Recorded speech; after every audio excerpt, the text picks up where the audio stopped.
नमस्कार मित्रांनो, मी स्मिता म्हणजेच मराठी कन्या. चला आज कोकणातल्या गावी जाऊया.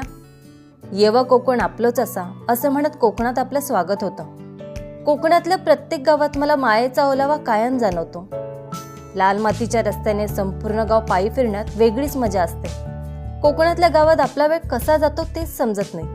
सकाळी उठल्यापासून खाण्यासाठी एकाहून एक चविष्ट पदार्थ आपल्याला खायला मिळतात.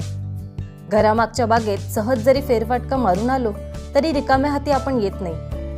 अंगणात बसून गावातल्या लोकांची नेहमीची लगबग बघण्यात आपण दंग होऊन जातो. संध्याकाळ झाल्यावर कातळ सड्यावर जाऊन पाहिलेला सूर्यास्त, चुलीवरच्या भाकऱ्या करताना रंगवलेल्या गप्पा, असे अनेक क्षण शहरात परत आल्यावर पुढचे काही दिवस नक्की आठवतात. तुमच्यासोबत सुद्धा असंच होतं का?